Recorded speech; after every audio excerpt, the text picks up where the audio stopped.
these are all things that have to be examined. So while it sounds great on the face of it, and during the period of this virus worldwide, there's been a lot of things that have come forward that have sounded great on the face of it, like antibody testing and other things.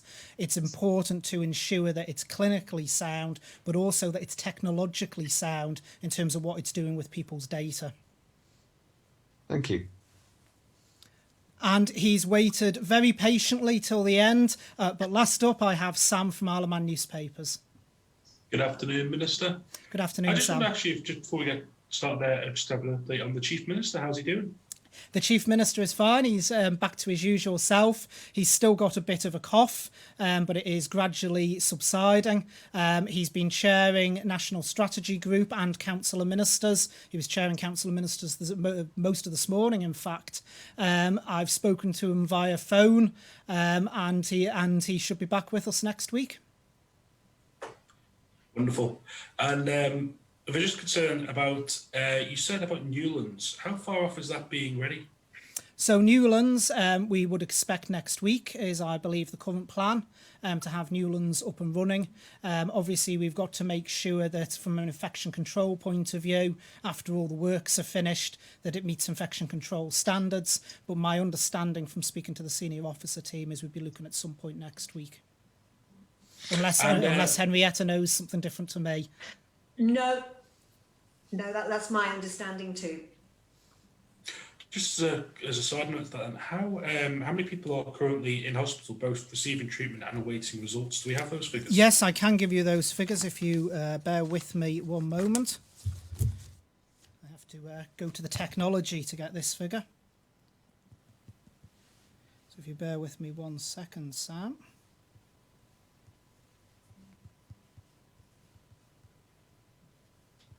The most up-to-date figures I have, which is from 3:30 this afternoon, is in terms of the hospital. We have 11 current hospital admissions. So those are people who are COVID positive, and we have 30 awaiting results. Thank you. And just to Dr. Ewart, listen, please. We've had reports increasingly from local authorities that fly tipping and people not being responsible for their rubbish is becoming more and more prevalent. How concerning is this from a public health matter away from even coronavirus, and how can this actually be resolved besides the continuous warnings that are being given to people? Yes, I mean, there are a lot of consequences that stem from lockdown in terms of how long people can be persuaded to comply with the recommendations, guidance and all the rest of it. And clearly one of the things that has happened is the restriction on recycling, which means people either store their recycling in their garage or wherever, or the less socially responsible of us may resort to fly tipping. It has to be monitored and dealt with in the way that fly tipping generally is at the moment. I mean, obviously there is the message to get out that we are as a community all in this together, and we need to have a bit of community cohesion and everybody thinking not only what would suit them best, but actually what the consequence of that for other people would be. Fly tipping can be a problem at the best of times. And sadly, you know, those that would be inclined to go that way if they have a problem with their rubbish would be more so inclined in the current situation. So maybe it was a bit unclear of what I meant to say. It was more in terms of attracting pests and rodents into homes, and from an actual public health point of view, from a safety area where bins are stacking up and people have to my knowledge, there isn't currently a problem with the routine domestic rubbish collection. It's just the restrictions on the recycling. So there shouldn't be an issue about food waste or other waste piling up. Okay, Alex from Manx Radio has got another question, and then Paul from MTTV.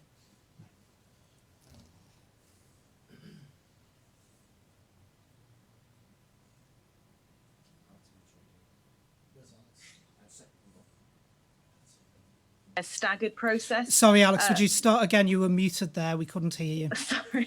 Sorry. The question's regarding the reintegration process as and when that happens here. In the UK, it's been said that the young, fit and healthy would be the first to be allowed back out, as it were, in a staggered process, with the elderly and more vulnerable last. Is that the same process planned here on the island, and do you have a plan? Well, I've said all along at all the press conferences, we do things at different stages. We are looking at our exit strategy. We are constantly looking at all our policies. We're not in a position yet to announce anything around that. I'll bring Henrietta in a moment.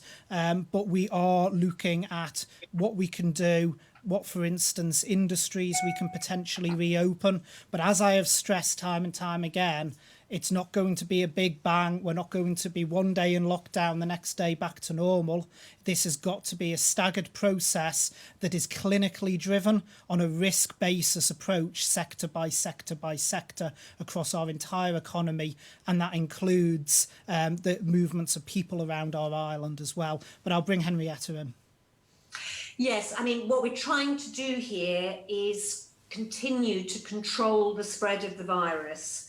And the reasons for wanting to do that are A, to prevent ill health and death, but B, to prevent overwhelming the capacity of health and care services, and indeed the capacity of other public services and so on to continue to function to support society as it needs to be. Now, so long as we have a position where we have infected individuals and we have individuals who are susceptible to infection, the infection will continue to spread. The question is, how do we restrict that? And we restrict it by restricting the number of interpersonal interactions that people have. If you are in solitary confinement, you would stop the spread completely, but obviously it's impossible for people to live like that. It's not possible for us to maintain the current level of lockdown long term, because it's a very difficult burden under which to live for people.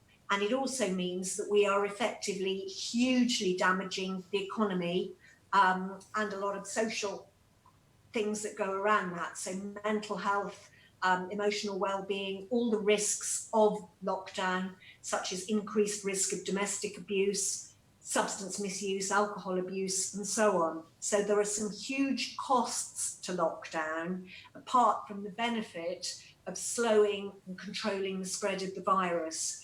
So what we want to do, having had a real damping down on transmission rates and illness and need for hospital admission from the really heavy approach to lockdown, is that we will want to get to a position where we can start lifting restrictions. But as the Minister has rightly said, you can't do that all in once, or we just go right up the peak again, probably even higher than we've already been, because the infection will then spread in an uncontrolled manner.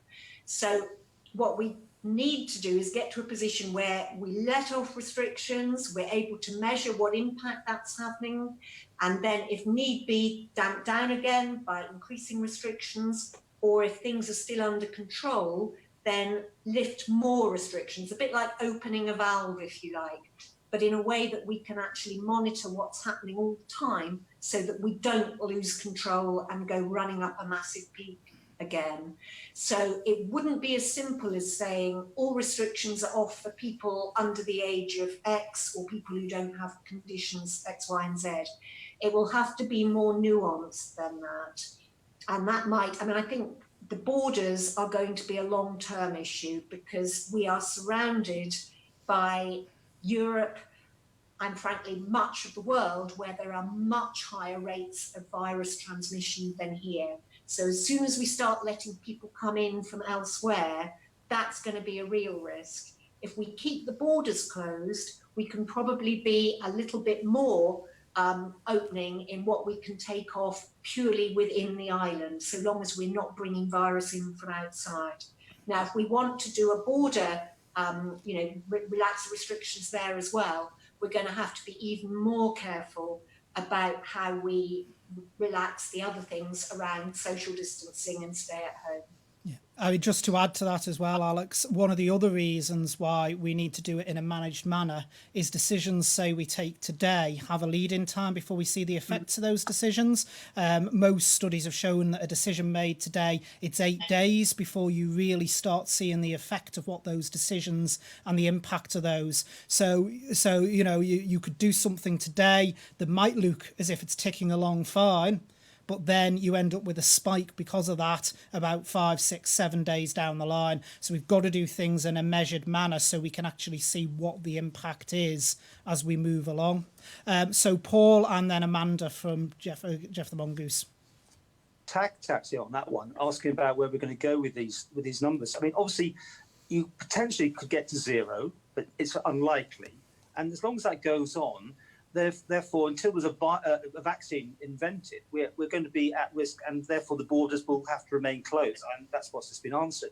But there's a lot of people, you know, the hairdressers, the builders, people who've got businesses who are listening to your every word, Minister, desperate, really. I mean, some of the message I'm getting here, who aren't filling into the scheme, they're not getting the support because they are maybe 2 different businesses, but only one gets the money, but they're employing people through both businesses. Have you got any words of hope for those sort of people? Well, I have indeed, Paul, and that is why I say we're assessing sector by sector. So the sectors that will come back first will be those that can manage social distancing, those that you know are deemed the lower clinical risks. That's how it will be done. That's how it will be looked at, and also by doing things in a managed way, it means that we can actually slowly reopen the economy, and we wouldn't have to, and if assume we don't see a spike, we wouldn't have to reverse things, because that's what you don't want to do. If you rush things, and we just went through a big bang and said all of these sectors can now reopen, the risk is if 8 days later we start seeing a spike on that graph of cases and it looking uncontrollable for our health services, we would have to then reverse all that and put people back into the position they are in today. And that is what we don't want to do. We want any decisions we make to be able to be there for the long term and to start progressing through. So although, as I've said at the start, and this doesn't just apply to repatriated residents, I'm fully aware it applies to people on Ireland as well. There has been a lot of heartache, a lot of pain, a lot of concerned people, and people who, let's be frank, have basically lost their livelihoods during lockdown. But in order to ensure they can reopen and they can have confidence that their livelihoods will be there for the longer term, it's important we do this in a managed process. I don't know if Henrietta wants to add anything to that. Simply to underline everything you've said. But the borders could remain closed for the year then, potentially, while we still got cases on the Isle of Man. The borders you're suggesting should remain closed. Paul, right? I'm not going to speculate on how long certain things are going to last. I'm not going to start putting dates of a month, 2 months, 3 months, 6 months. This is completely unprecedented, Paul. You've got to go back really to the Spanish flu pandemic in 1919 to find something that has spread this much around the world and had this much of an impact.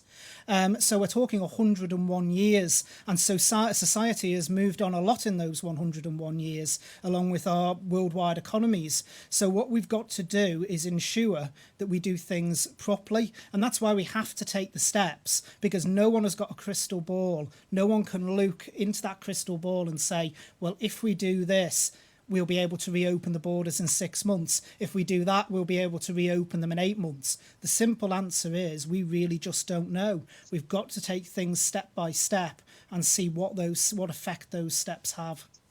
Amanda. Thank you, Minister. There's been a lot of guidance on mental health and the importance of physical exercise, but it seems quite likely that the longer we're not leaving our homes and moving less in our day-to-day lives, especially the vulnerable who are perhaps not leaving at all, we will finish lockdown much less healthy. Is there a plan to tackle this both now and once we return to normal in a bid to reduce pressure on the health service long term? I'll bring Henrietta in a moment, but simply to say I want to clear up some confusion, actually, and you've given me the perfect opportunity to do so, Amanda. With the Governor's proclamation yesterday to the 15th of May, I've started receiving emails yesterday saying, oh, we're now in lockdown to the 15th of May. That's not correct. The Governor's proclamation is the state of emergency. So the state of emergency under the Emergency Powers Act 1936 requires a proclamation from the Governor, and it only lasts for 1 month.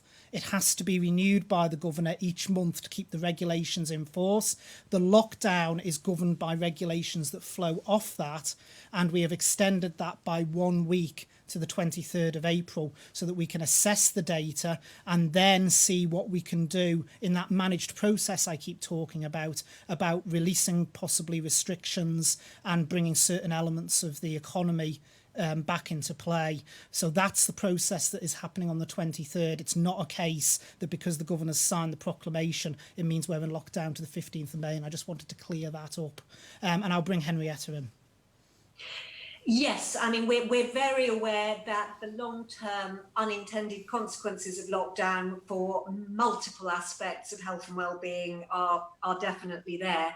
And we have actually just started off a cross-government group to look at all of that, all the implications of it, and to get plans in place for, where possible, prevention, and also then early intervention to look at mitigating that.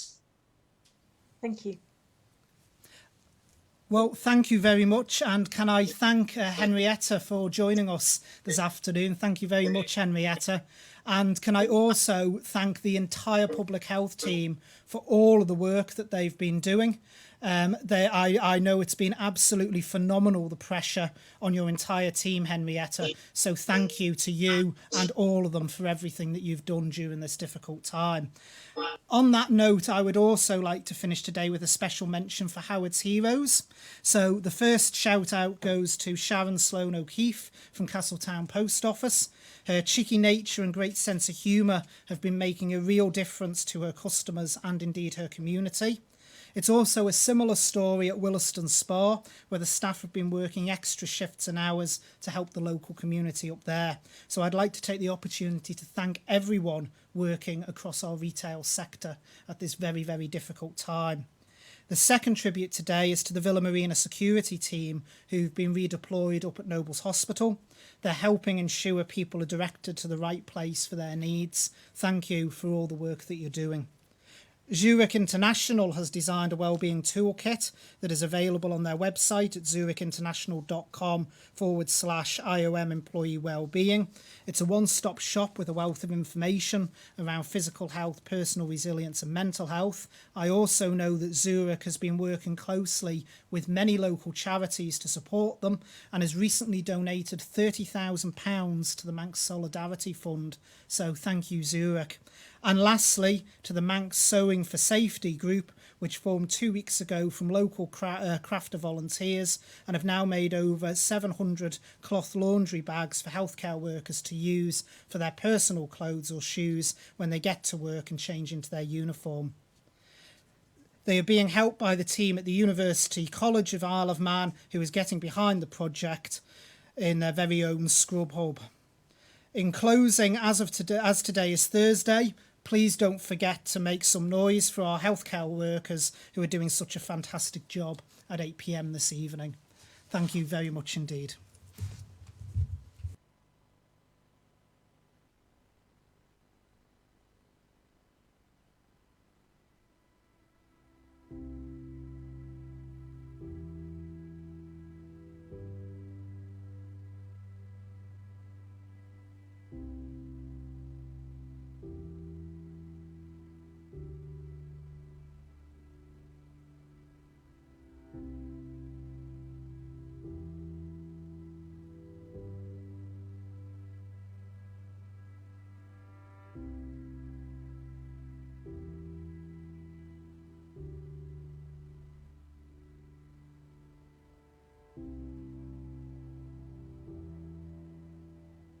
The global pandemic of coronavirus is without doubt the gravest threat we have faced both as an island and as a nation. We are working hard to help our island as a community, but we are asking you to help us to help you. For your island, for your community, stay at home. For your island, for your community, stay at home. For your island, for your community, stay at home. Stay at home. Stay at home. Stay at home. Please stay at home. Protect your community. Stay at home. Stay at home. Stay at home. Stay at home. Please stay at home. Stay at home. For your island, for your community, stay at home.